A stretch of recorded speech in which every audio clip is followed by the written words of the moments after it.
Rockets struck near Kabul's international airport this morning as the U.S. troop withdrawal enters its final stage. Witnesses said the rockets hit the Salim Karwan neighborhood just north of the airport, where planes continue to evacuate military and civilian personnel. The explosions were followed by gunfire. Now, it is unclear who is responsible for the attack and if anyone was injured. It comes after the U.S. carried out 2 airstrikes on suspected Islamist militants over the weekend. A bombed-out vehicle after more rocket strikes near Kabul's international airport on Monday. Witnesses say they heard several explosions in the Afghan capital. It's not yet clear who launched the rockets. The blasts come as the US military races to complete its evacuation from Afghanistan by a Tuesday deadline, amid threats of attacks on Kabul's airport. On Sunday, a US drone blew up a vehicle carrying suspected suicide bombers, apparently on their way to the airport. The US says the car contained a large amount of explosives. Eyewitnesses say the drone strike hit 2 cars as well as a house, killing several people. Suddenly, the sound of mortars came, and it was very dangerous. When we came here, the cars were on fire and some children had died, and their hands and faces were burnt. Many Afghans say they know the violence and uncertainty surrounding them are inescapable, and they're eager to see basic services operating again. Some banks have reopened, but the lines are long, and clients can only withdraw limited amounts of cash. Many questions remain around daily life. The last time the Taliban were in power, women were banned from work, and girls from going to school. Now the group says they will be allowed, but under Taliban rules that have yet to be made clear, so many pupils are staying home.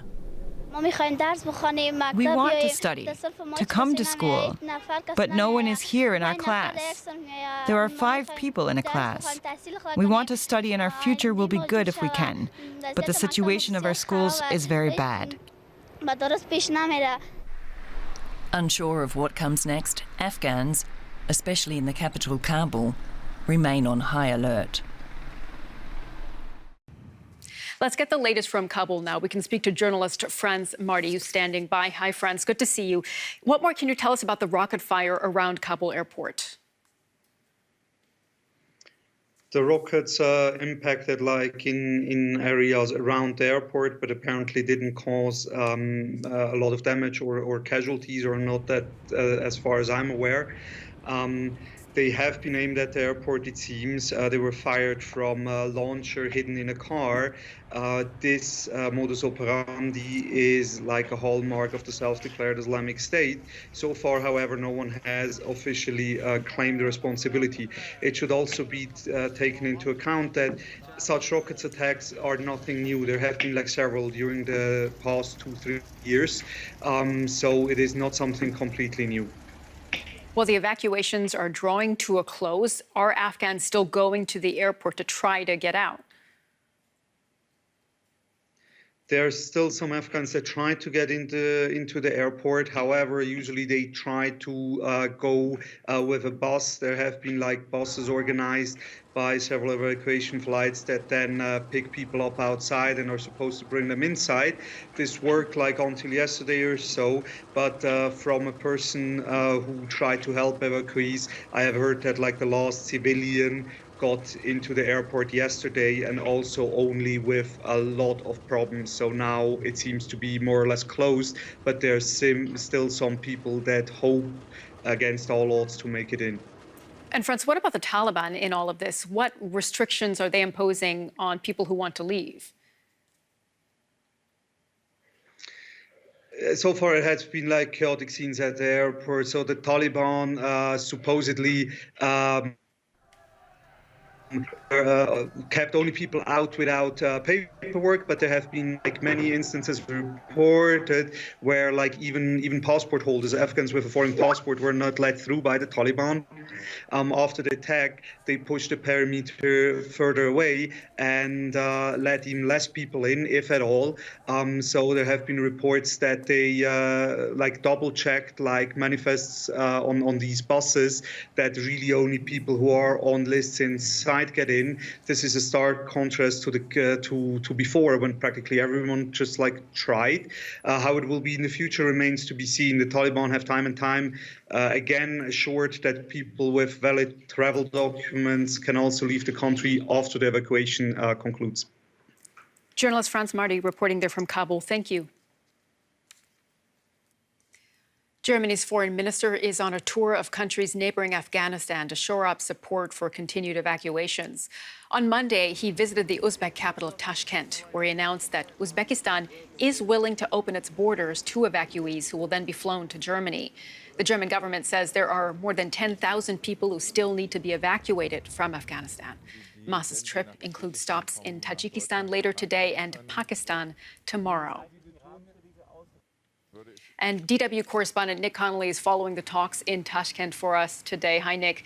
What is the situation like at the border? Are a lot of Afghans trying to flee into Uzbekistan right now? Well, potentially there are tens of thousands of Afghans who would want to use this route, because from where they are in the north of Afghanistan, places like Mazar-e-Sharif, Kunduz, these neighbouring countries like Uzbekistan and Tajikistan are far closer than Kabul, and they'd have far fewer Taliban checkpoints to get through. For now, not many have been let through, mainly people who already had visas, people largely kind of upper middle class people, politicians, people who were well connected, mainly people from the Uzbek ethnic minority in Afghanistan. There was a big moment on 14th of August when Mazar-e-Sharif fell to the Taliban, and basically the whole military leadership of that town tried to get over to Uzbekistan, but only a handful were actually let in permanently. So there's a real demand here from people. Even I've only been here a few days and already inundated with requests from people, friends of friends, trying to find a way out of Afghanistan through Uzbekistan, but not getting a chance so far. Well, we know that Germany only managed to get around 5,300 people out of Afghanistan in time, but there are a lot more people on a list to be evacuated. So what is next for them? So we heard from Heike Maas today that they would be doing their best to try and start charter flights and non-military flights out of Kabul. That's obviously pretty uncertain given, A, the technical side of things, the fact that the radar systems in Kabul have been largely destroyed, and all that's been taken over by the US military, who are leaving imminently. Then there's obviously the security situation of how people are even going to get to that airport, and if, as I've mentioned, they're in the north of the country, getting there is a pretty precarious journey, and on which the Western countries that often employ these people can do precious little to help people actually achieve it in safety. And then that second option, opening these land borders. But the Uzbek government is very, very careful and is worried, on the one hand, of straining relations with the Taliban next door that they're going to have to work with, and secondly, of turning into essentially a refugee camp for Europe. They are very certain and very clear that this is only going to be about transit, and they're not going to let people stay in large numbers for the long term. How do Uzbeks feel about Afghans fleeing to their country? Well, there's been a lot of criticism here on social media of the government, especially when it comes to ethnic Uzbeks from Afghanistan. Ordinary citizens here feeling that the government has been too slow and too parsimonious in terms of handing out visas. But equally, there is also fear of contagion, as it were, from Afghanistan, destabilization. The government here is very worried about Islamism, political Islam, and there is that worry that if this country is destabilized by a large influx of people, then the political situation here could get more difficult. So pretty contradictory feelings, but definitely a feeling from many ordinary Uzbeks that this country could be doing more. DW's Nick Connolly reporting from Tashkent. Good to talk to you.